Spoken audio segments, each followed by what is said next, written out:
Wow, complex pala ng kanilang ano. Yung app. Oh, that's an app?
Can you see it if I do this? No. Mm-mm. Yeah.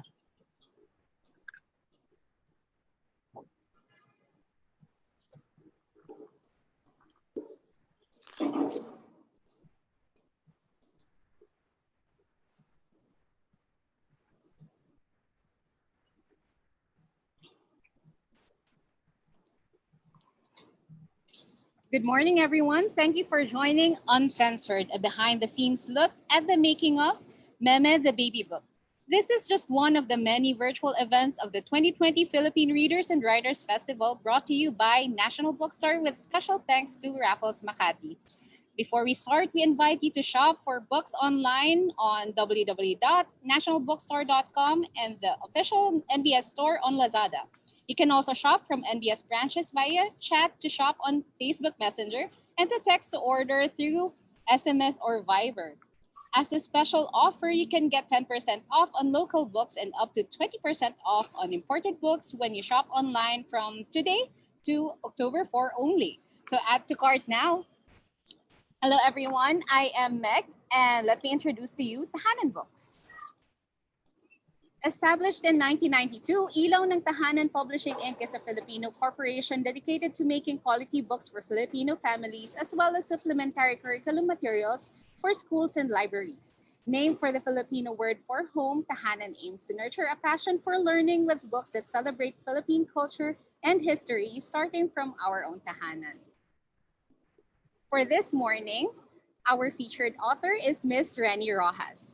She is an accomplished writer, editor, and publisher of Tahanan Books. Her picture book, Ay Naku, won a National Children's Book Award in 2012 and an anthology she edited, Hanggang sa Muli, Homecoming Stories for the Filipino Soul, was shortlisted in 2012 by the Manila Critics Circle for Best Anthology in English. In 2019, she won a first prize Carlos Palanca Memorial Award for her children's story, Pretty Peach and the Color Matching Kaleidoscope. For this hour, we'll be hearing about her creative process behind the newest title, Meme the Baby Book.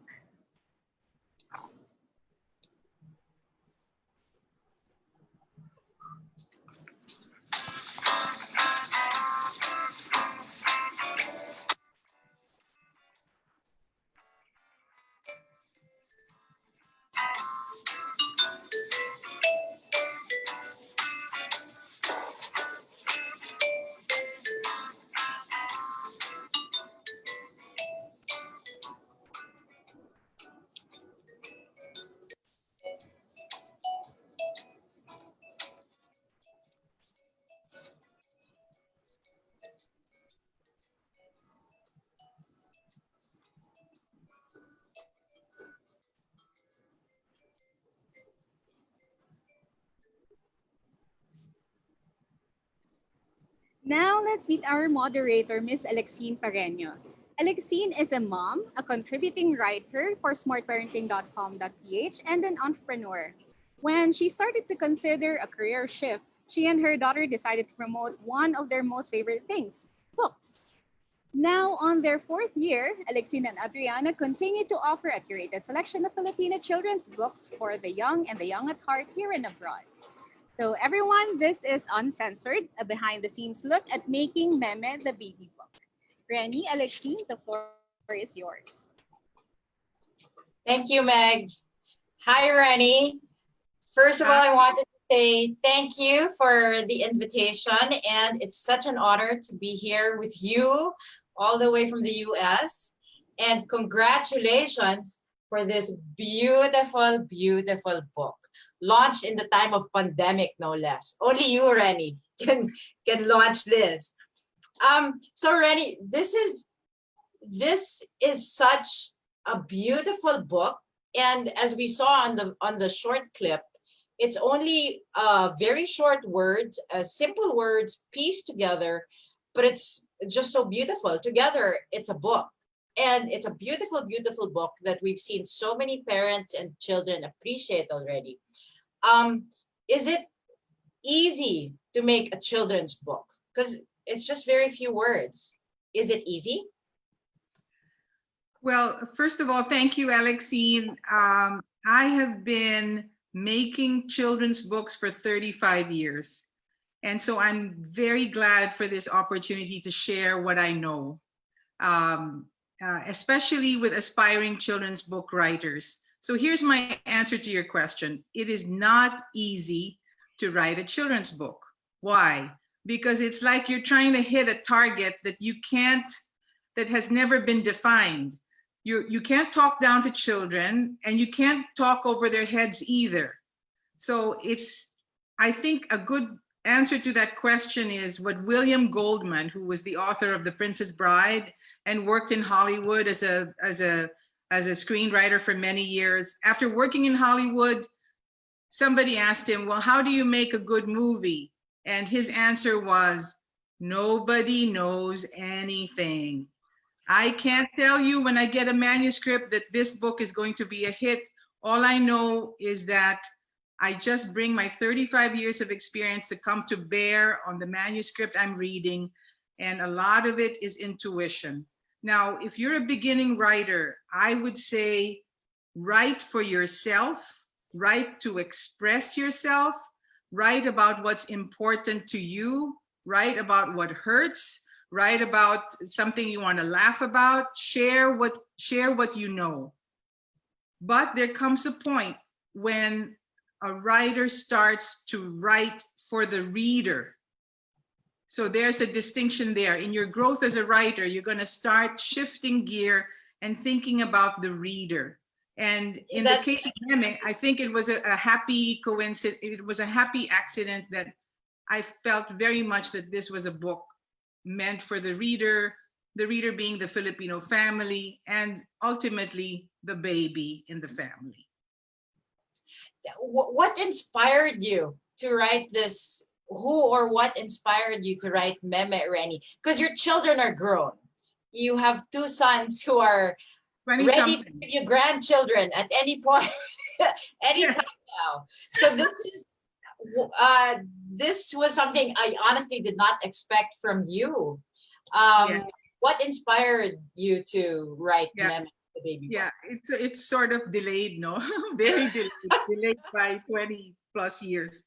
Actually, the inspiration for Meme came out of a writing class that I took where the teacher read a poem, a nonsense poem.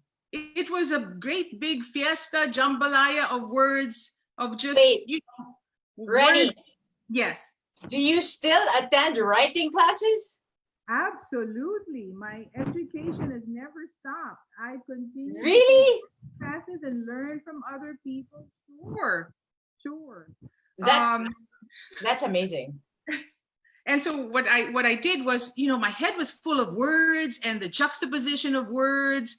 And I think Ernest Hemingway had said that he had he was writing the way he was seeing words for the very first time. So it was like I was getting to see words for the first time. And I was driving home from the class. It was at a nearby university. And I get my best ideas, Alexine, from driving somewhere. I don't know if the act of motion joggles the brain a different way, but I started thinking, okay, words. And then the word meme just popped in my head.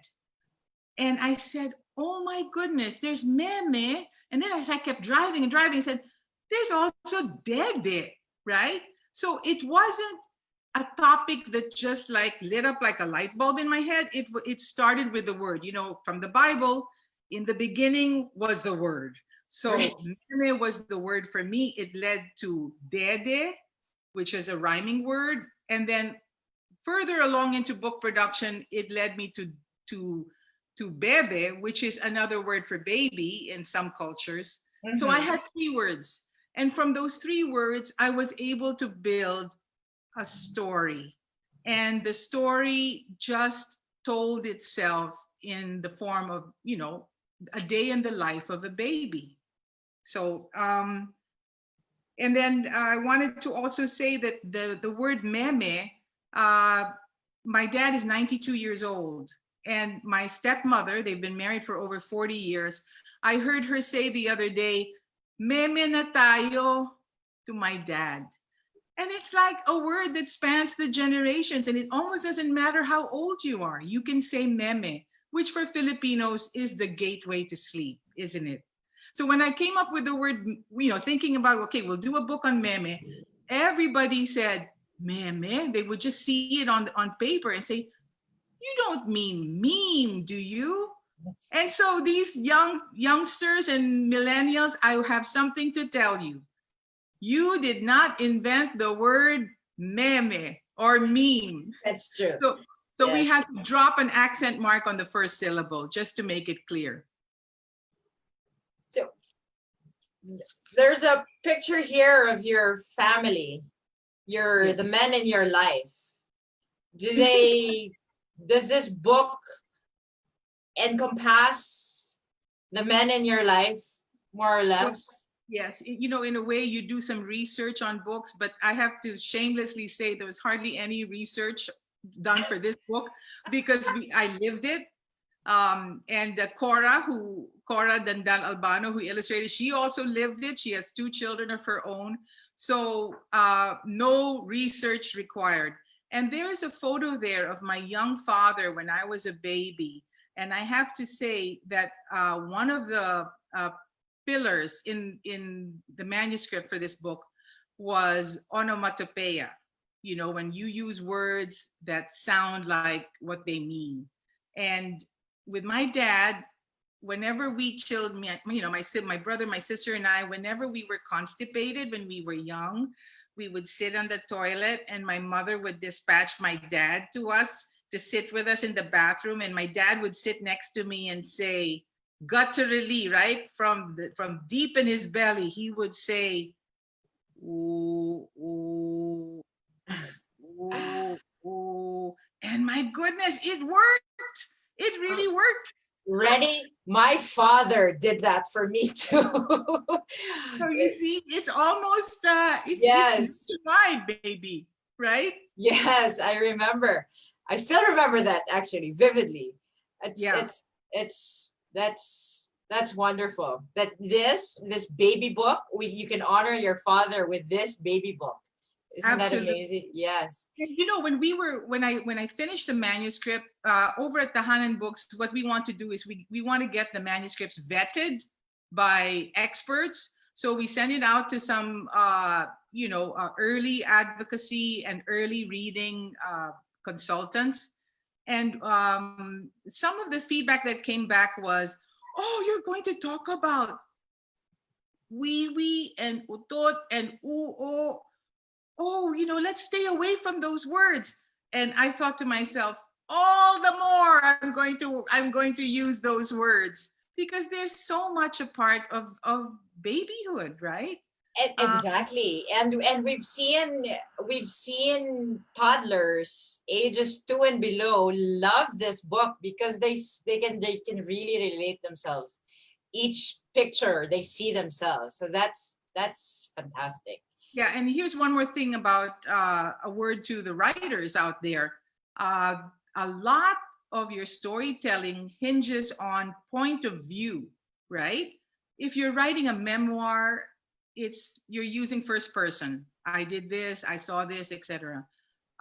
Second person, very rare to do. You know, you are looking at the sky, you are doing this, etc. Everything is you. And then there's a third person, which is in a way, I would say that meme achieves that difficult point of view where point of view doesn't even matter because it is a third person closed narrative, very much in the head of the baby, which is what I wanted very much. In fact, there's a spread there where we say gapang, and I had the designer lower the label gapang closer to the floor so that you are really in the mind view and the world view of the baby. And that's what I wanted, that's what I wanted to do, in addition to celebrating all the plumbing that goes on when you have a baby. You have tulo laway, you have subo, sip sip, wee wee, utot, all those things. Before these babies and toddlers grow up, before they start learning or the world teaches them that it's embarrassing to fart in public, it's embarrassing to you talk about these words. When you're very young and when you're a mother and father, you celebrate those words because it means that the plumbing works with your baby. Exactly. We have a Right? baby in the family and each poo poo and we cheer. Celebrate it. Yeah. Yes. Yeah, Yes. absolutely. So Reni, this book, it only has like, oh look, these are the figures of figurative language tools you use. Would you Yes. like to run us through them? Yes. And again, the manuscript wrote itself. And then I want to acknowledge my good friend and award-winning writer Carla Pasis, because in a book review she wrote of this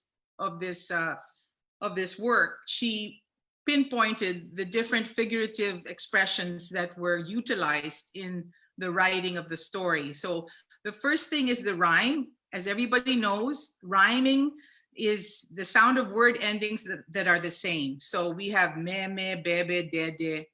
We have gigil, di mapigil, kiliting, kiliti, and kili, kili. You know what? Filipino is a marvelous language. It really is. And there are other figurative language tools that we can talk about. Alliteration, for example. Alliteration is when words begin with the same letter or sound. And we have a lot of that in the book. Subo, sip sip. We have agaw, ayaw, akin, aray. And in this spread of agaw, ayaw, akin, aray, when we were working on that particular spread, they were all A words. And I even wanted to use the word away, which is a palindrome with ayaw. If you just mix the W and the Yes. Y, you have away. That's And right. inawayan ko, yung illustrator, si Cora, and some other people in my staff, because they said if you put away, then it's like glamorizing that babies like to fight, and then how's the mother gonna fight with the baby and all that. So I was vetoed down with that. But for that particular spread, Cora was very good because she dealt with agaw, this what we call selfish actions that a baby may have. She dealt with them very gently from the mother's point of view. So if the baby wants akin, then she will be very nice as a mother to give it to the baby. So moving on, figurative language tools. Another one is assonance.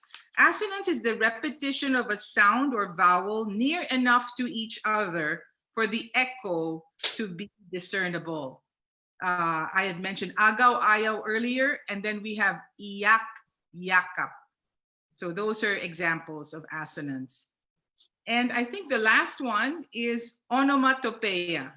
Oh my goodness, Filipino is a wonderful language for onomatopoeia. Aray, belat, utot. This really sounds like utot. Bantot, wili, oo, gapang. So please tell our viewers they were forewarned. I told you this would be an uncensored talk.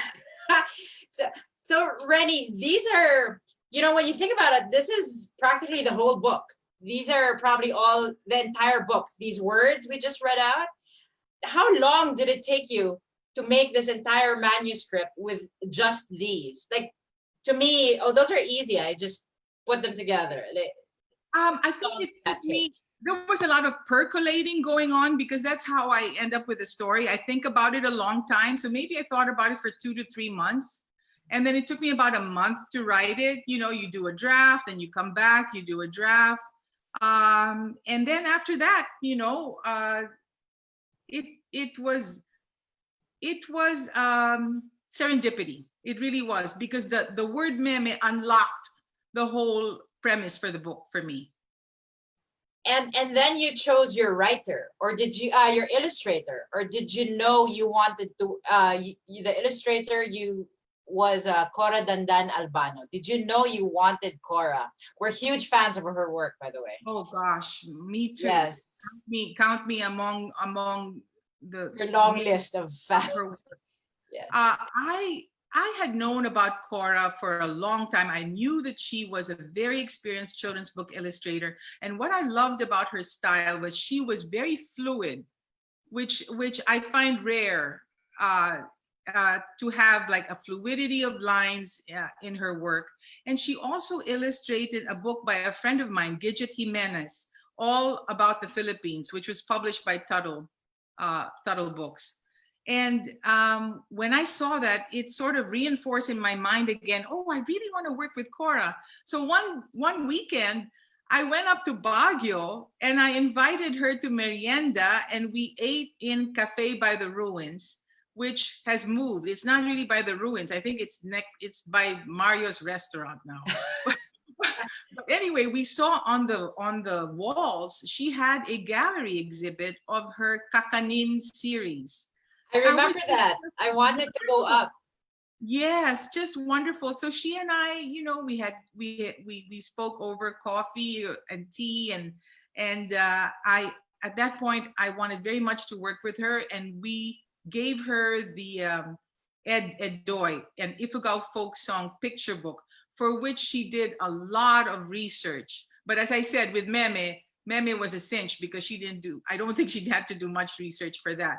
But when she was working on Ed Doy, the first time we ever worked with her, I got to appreciate how disciplined she was about her approach to the work. Because she said to me, Reni, I have 3 months to work on this book. So she would allot 3 months. And it made me realize a year is made up of 12 months, right? And if you're really disciplined and productive, you are going to make use of the 3 months. And that's exactly what she did. So she is an inspiration to me about she delivered in 3 months. Done. Yes. How long did it take her to make Meme? Because there's so much in here. Yes. Well, Meme was sort of more fluid.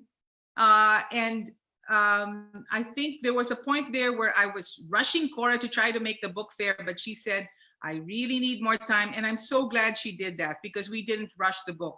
So when we didn't get it ready in September of last year, we had all these other months as a bonus to work on the book. And it turns out that it was fortuitous, because we ended up turning the book and making it bilingual. So I can talk about that later, later in the hour. Oh, the other thing too, I want to just nod off to Cora, was that she made the mother in the story, everyday looking, natural looking. And I think one of the remarks of one of our mommy bloggers was, hey, the mother looks like me, right? I mean, you Yes. don't have coiffured hair when you're taking care of your baby, right? You can just have it like, like you're in a hurry, and it was just so natural. He's in a That's what duster, people. Yes, which yes, everyone can appreciate now. exactly. She didn't glamorize it, and she just made it look like an everyday thing. So that's Cora's contribution. And then she also, originally, Alex, I did not include a father in the story.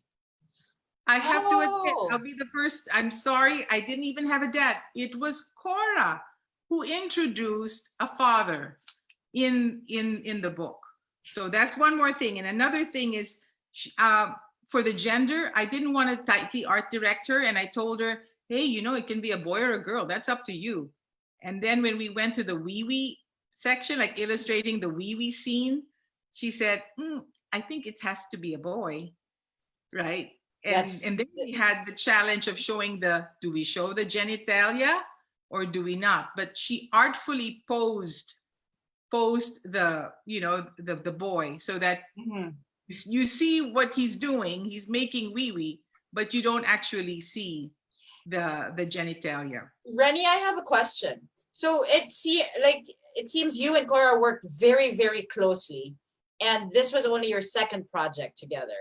Is such a relationship in creating a book, nor is that how it usually is with illustrators? Do illustrators usually have that much input into the creation of the book, the actual book, or Well, if I could use the Hollywood analogy of movie making, I think if you have a great casting director, if you cast the right person for the role, you can leave them alone. And with Cora, she gave me initial sketches of what her mother would look like, how her baby would look like. And after that, I just left her. I just left her to do it because she's experienced. She knows, right? And yeah, so that's how we work. It's really a relationship built on trust because you have chosen the right person for the project. speaking of casting, Reni, in the creation of a book, like because we've met quite a number of self-published authors, and a lot of them have told us that after their book's been created, they realized they missed out on consulting with a book designer. Now, what is a book designer? People don't like. You just have an author, you have illustrator, you have a publisher. What is a book designer? And I understand for Meme the Baby Book, your book designer is Ori Asuncion Yambao, and her work is gorgeous. All her works are gorgeous. What kind of magic does Ori bring to? What kind of magic did she bring for Meme the Baby Book? You know, Ori Asuncion Yambao she is Tahanan's secret weapon. Well, the secret is out, right? She has been designing books for Tahanan for over 25 years. She has designed over 40 books for us. 7 of those books have won the National Children's Book Award. And she is also an illustrator and has produced wonderful language books. Her latest book is Sari Sari, a book of double words. It's due out from Tahanan next month. Yeah. And Oh, Ori, October. pardon, in October. October. Yeah, in October, late October, hopefully. So excited. Yeah, and with Ori, I have to say, how important is the book designer? It's almost like I would say it's very important. It's It's like like your magic hair. setup, like Yeah, that. well, one person said your hair is like 75% of your appearance, and a book design is 75% of what a book looks like. It's subliminal, but it's there. It's how it's structured, and it's how the typography is chosen. It's how the cover is cast and designed. There's a lot that a designer contributes to the book, and I know that if you're publishing your own book, if you could hire a professional designer whose work you admire, I would really encourage you to do that. It's all about presentation. You know our business. And one thing I wanted to say about Ori is that she says titles do not matter now. It's almost like she and I have been shoulder to shoulder, leaning on the plow, just pushing our kalabaw along and working together over the years. So, and then she also said something about here, if I could quote what she said, what matters is how we give our best to every book. So this is Ori talking. I can edit Reni's text. She can suggest visuals. It's the book that decides what it wants for itself. And You know, Reni, the one thing like I appreciate most about the Hanan books is that all your books are beautiful, all of them. So she is your Ori is your secret weapon. She is the person behind all those beautiful books. Yes, yes. She, And also at Tahanan, I am notorious for being for what I call Tweaksville, because even after Ori is done with the book, I do a lot of urong here, you know, nudging here and there.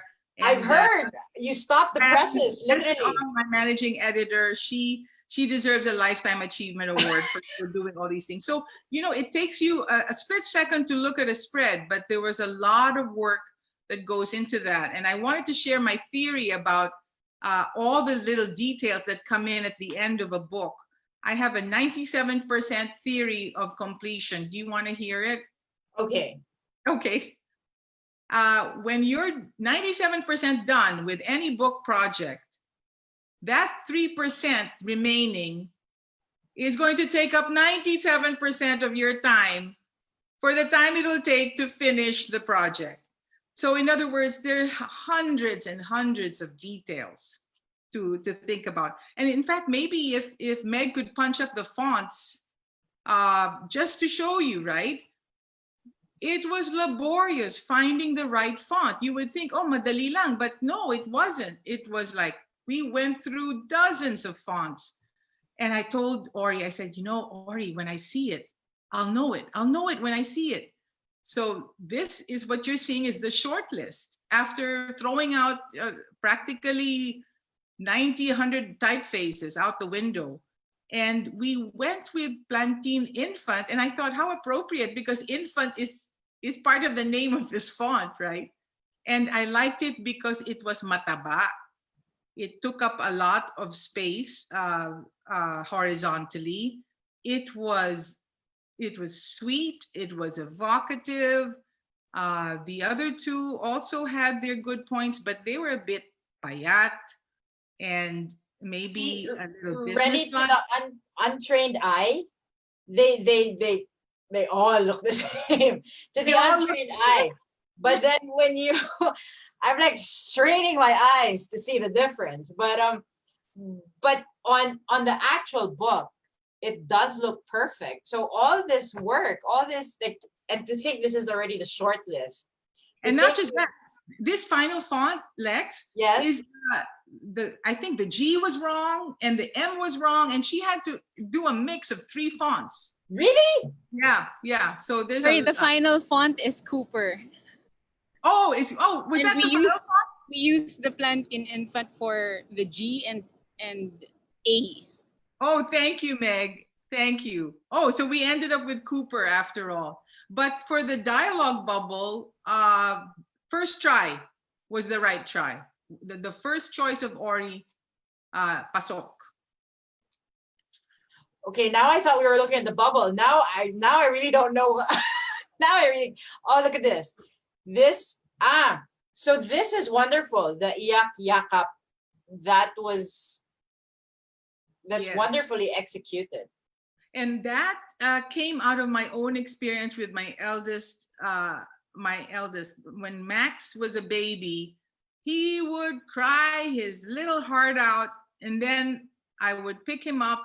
And as soon as I don't know if you had this experience with Adriana, Lex, but yes, I would pick him up and then I'd put him back in his crib. He would cry again and I'd pick him up, and it was like endless. It was like an endless cycle of iyak and yakap. So I was telling Ori, can you do a necklace of those 2 words, like a never-ending circle around them? So that was how we envisioned that particular spread.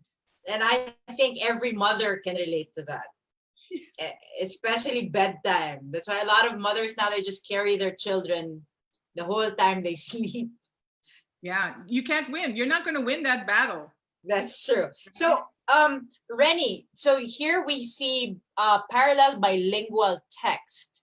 Was that now, even translating the text, like people since you only have so many words, that should be easy, right? Anyone can do it. You can just use Google Translate and all these things will magically appear. Is that the But case? that was not the path for me. No. Actually, we had a glossary. All along, we had planned a glossary of translated English words in the back of the book.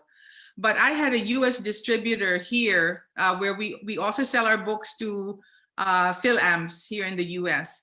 And I asked her, I said, there's going to be a glossary in the back. It's not going to be parallel text, bilingual text on the page. And she said, I'm not going to buy it. If it's not bilingual in the book itself, I'm not going to buy it. So I had to double back and I had to tell Cora and Ori, oh no, I'm sorry, but we have to make it parallel, bilingual. So, and then the challenge was, okay, so how do you go about translating? And I said, you know what? If I did it verbatim, I felt that went against the spirit and the grain of the book. So I said, I'm going to use figurative translations, and for the verbatim translation, they can refer to the glossary in the back of the book. So, like for example, they will say it's gatas, right? Gatas, and so I would put looking for milk. So the translation was contextual. The other thing too was I didn't want the English to rain on the parade of the Filipino. The Filipino is the primary language of this book. So Ori cast it in gray. It's not 100% black. If you look at the English text, it's kind of gray. Para hindi aaway, it's not going to fight the Filipino text. And I used all small caps and I did away with punctuation. So all those things that would make English conspicuous looking on the page, I tried to get rid of. And, even translating, if you talk to people like Eugene Evasco, Cecile Ochoa, there are challenges with translations. For example, we had a page that said the words tulo laway, right? You know that phrase from growing up, tulo laway. And initially, our translation was saliva dribbles. Right? Okay. And then one morning I woke up, I think I was thinking about it subconsciously. I said, it's not saliva dribbles, it's drool, right? That's what tulo laway is. So those are things too. It's not so easy just plucking stuff out of Google Translate. Which is true, because a lot of books, admittedly, with parallel bilingual text, a lot of them they translate verbatim, and it just comes out off on so many levels. Yes. So I really appreciate that you contextualize the translation. Yeah. Also, Reni, another interesting thing I wanted to point out, that since all three of you involved in the creation of the book, you and Cora and Ori, all three of you have grown children. So, but I noticed the book, in all its simplicity, also highlights trending mommy topics. Like here in this image, you see the baby has wooden Montessori toys. The baby is practicing tamang kain. They're co-sleeping. She's breastfeeding. There's, what else is in there? There's early potty training. The baby uses reusable diapers. These are all trendy mommy topics. And then when I thought about it some more, these are actually old school practices that are just coming back now, diba? But it's like the word meme. Yeah, so all these salient points, did you have all these in mind when you I'm sorry, Lex, I cannot take any credit for that because it was primarily Cora, who illustrated the wooden toys. There was, in the vetting process, I believe it was you who said, I had a scene there called Pulbos, where I used Yes. baby powder, Yes. because our children, I grew up with baby powder, our children grew up with, and you very astutely pointed out that it is not used anymore because of the cancer implications. So we took that out. But as far as all use of wooden toys, recyclable diapers, that's Cora. So this is very relevant. Like, that's why I think a lot of moms really appreciate it, because a lot of Well, mothers still have to fight for basic things like breastfeeding. So exactly. the fact that there's an entire page, this page here where we see the baby breastfeeding, it's an entire page, and I think that's a very good salute to Important the message. cause. Yeah. Yes, and I think also, one of the things that we wanted to show was, when the use of the boy. I wanted to also share my experience as a woman giving birth to a boy, that the miracle of having a female body and giving birth to a human being that has body parts that you never had, I think what is the miracle of birth. Then I wanted to mention too that I think some of the pushback we've gotten indirectly from social media is that why is the mother the parents, the stay-home parent, right? Lex, I don't know if you've heard that. That why Yes. does it have to be the mother? Because yeah, everyone's yeah, we have a lot of feminist women now who say, why is it always the dad who has to work for a living? So Yeah. it can So be the other way around. yeah. So my answer to that is, this is one way of telling the story. It's a story where the mother is a stay-home parent and is the primary caregiver for the baby. And there are many ways of parenting, and we honor all those different ways to parent. But meme, I guess, is traditional, I would have to say, because I had to lean on my own experience. But we also celebrate all those different ways of parenting. I think it's a classic. I like to have, well, there, like, even to say there are different units of family now. They come in all sizes, but the love, you see the love. That's what I love most about this book, is the love permeates from every page. It's just bravo, bravo. I can't compliment it enough.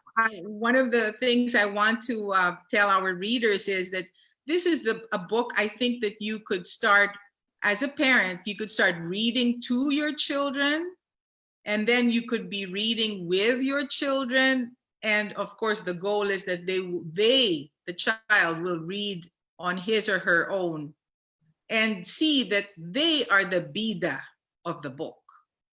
And one of the things that had me laughing in social media, one of the mommy bloggers shared, I think her 2-year-old, his favorite book at the moment is Meme. And when she asked him, oh, this is about you, isn't it? And he said, no, it's not about me. He's 2 years old, right? But I think he enjoyed seeing pictures, seeing himself.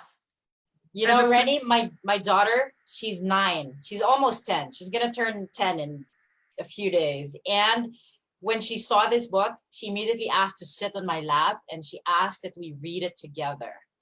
So you know what it is? It's comfort food in a way, right? exactly. That's a great way of putting it. It is comfort food. Like, even for me, and reading it alone, it is, you're right. That is the perfect term. It is comfort food. Well, I do hope that it will be a book that will be around, long after I'm around. This is definitely a new classic. And who would have thought that there was this void in the Filipino children's book publishing, that we didn't have something like this, no? Yeah. Yeah, well, it's my answer to Good Night Moon. So from my mouth to God's ear, right? I hope it will be our version of Good Night Moon. I think this knocks Good Night Moon out of the ballpark. This is I didn't like Good Night Moon, honestly. Oh, really? Yes, because I bought it But it was later. repetitive. Yeah, It I was, bought it later. My Adriana was already a toddler, I think. And then we were reading it. I couldn't appreciate it. But this one, she's already 9 and she loves this one. well, Oh, Reni. thank you. So Ay Naku is your award-winning book that I was in fact surprised to see that they're in the same format. They're the same size, they're the same, more or less the words are the same. Were they meant to be what do you call it? Partner books? Companion volumes. Companion books? I would say not really, because I think one of your questions to me was, what is the age level for Meme? Yes. And I would say Meme's age level targets maybe 0 to 3-year-olds. And Ainaku is for older kids. Ainaku is probably 3 to 6, I would say. But you know, those goalposts move all the time, depending on your child. But I think we decided on casting Meme with the same trim size as Ainaku, so that they could sell back to back as a package for people who want to read the 2 books that I've written, you know, by the same author. So that's, but they're really targeting different age levels. So read Meme first, and then read Ainaku a couple of years down the road. And I have to tell you, the genesis for Meme really came out of Ainaku. Ainaku came about because I realized that onomatopoeia and the Filipino language, Tagalog, there is so much to celebrate in the language, because we use a lot of words that give the sound of the meaning of the word. Dulas, bagsak. It sounds the way the action is, right?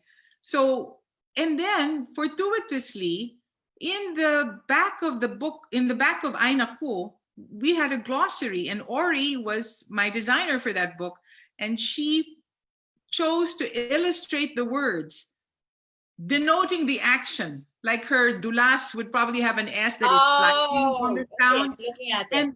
And that gave Yes. birth to an idea for a book, which was Takbo, which was Ori's book on action verbs using onomatopoeia. And she, yes, absolutely, that's it. Yeah. You got it, Lex. And because she won the National Children's Book Award that year for Takbo. Right. I can't wait for her to win an award for Saya Saya also. I love Saya Saya.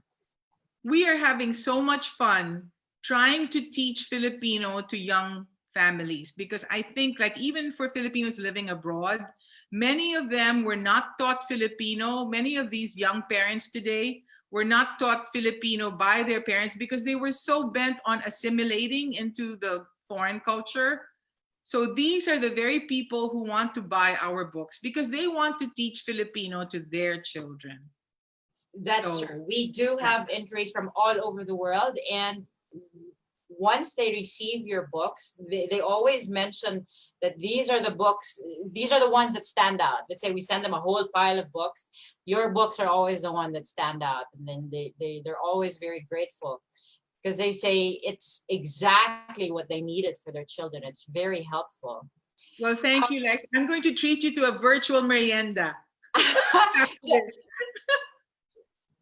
Meg, do we have questions from our audience? Or Reni, in closing, since you are like I think it's amazing. Like, you've been in the industry for 35 years, you said? Yes. And you're still writing, taking writing workshops. And here you are producing. I was telling your managing editor, Fran, that you guys are churning out books in the midst of pandemic. You're making the pandemic look bad. And your books are amazing. But Lex, why not, right? Everybody's sheltering in place. Everybody's locked up at home. This is the best time to come out with books. And, you know, like any other business, Tahanan is struggling through this time. The Manila International Book Fair, which we look forward to every year, I think they have to come up with alternative plans this year because in person will be very difficult to pull off. So we are like any other business, we're struggling. But I find that we're getting more orders from families that are stuck at home and have to homeschool their children, right? You're very familiar with the homeschooling market. So it's sort of been a good time for us also, a good time to be creative and prolific. Yeah, you're the standout. You're the standout in this pandemic. You guys are shining bright. No, you know that saying, publish or perish. Publish or perish. So, Reni, do you have to close? Do you have advice to our aspiring writers or illustrators, even, or everyone dreams of writing their own book? Do you have any advice other than the ones you earlier stated? Yeah, I would say write about what you love, write about what interests you. It depends. If you're writing fiction, you have to write out of your imagination.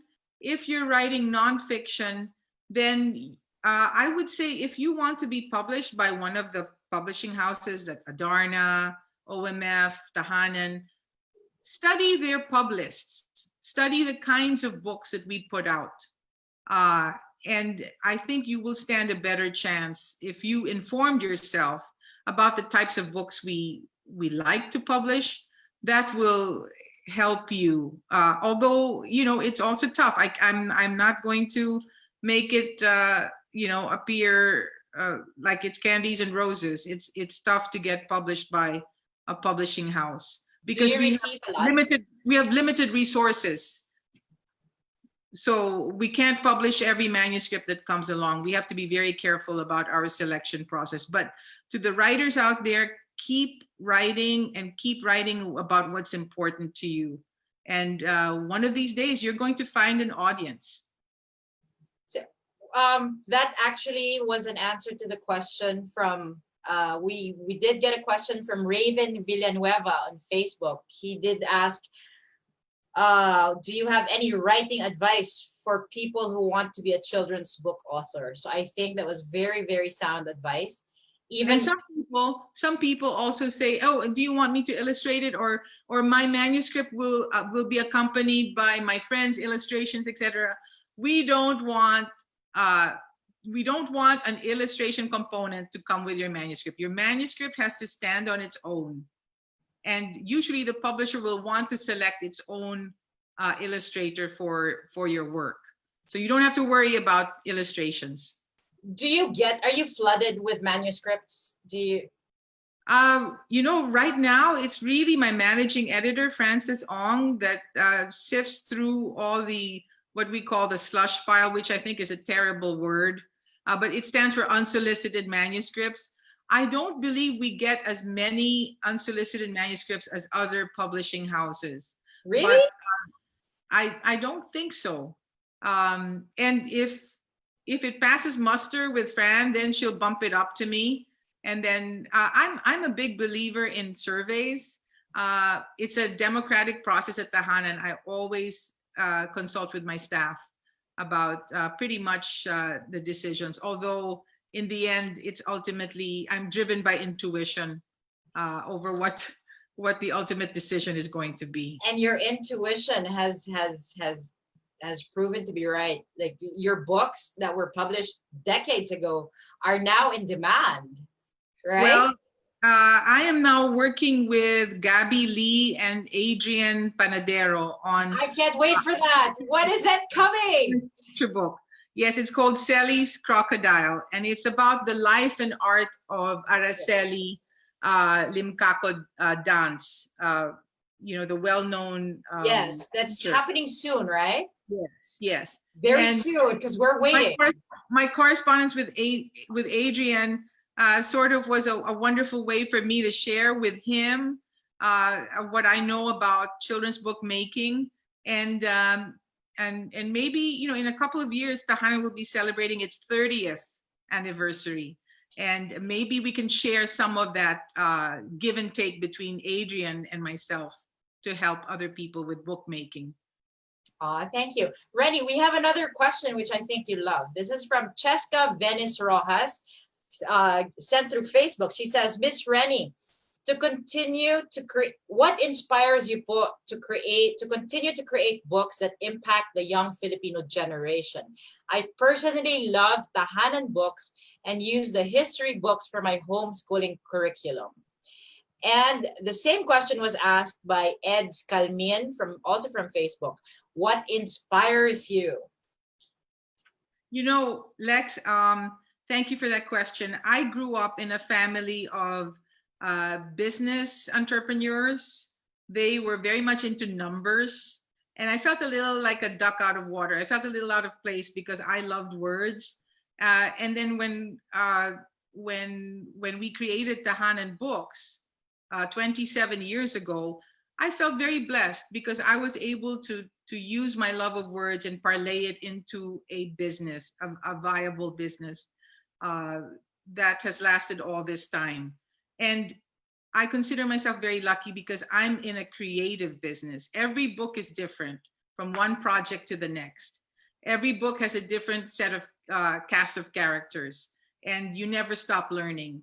And once you have that book and you smell the paper and you see all those colors and all that hard work, all the tweaking that went in there, the 3%, the 97%, oh, it's indescribable, the feeling you get when you have your book out to share with the world. Jessica has a follow-up question. How do you churn out the ideas? Because they never cease to amaze me. It's like you're like a golden goose just laying the eggs ready. How does it never stop? 35, like some people are one trick wonder, and here you are just continuously through the decades producing. Well, I think it also comes from my training as an editor. You're trained to go through life asking yourself the question, is there a book here?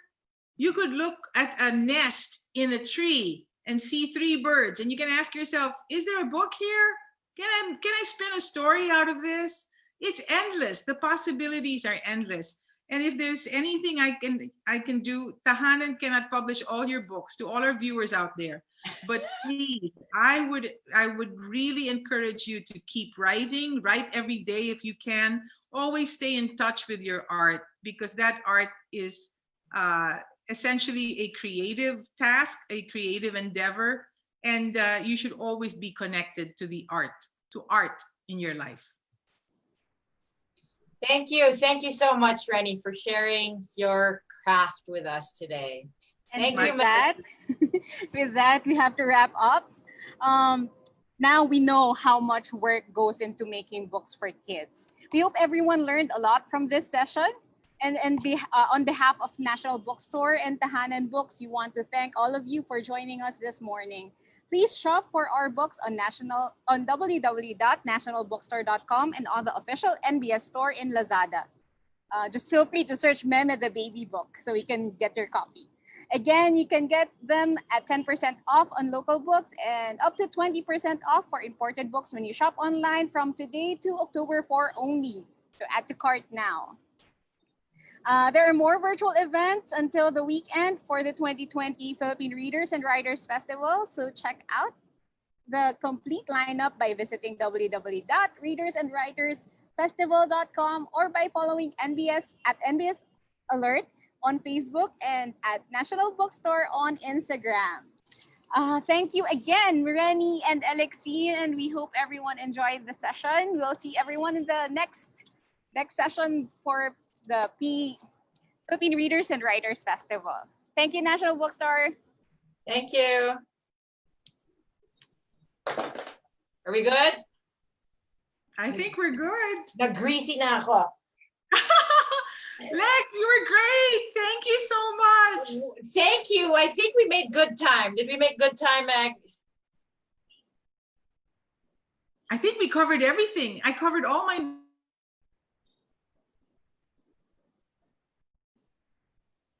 I think we covered everything. I covered everything on my notes.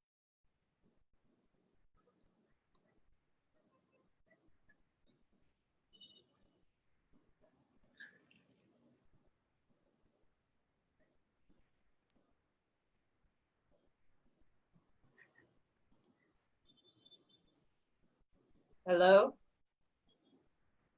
Hello?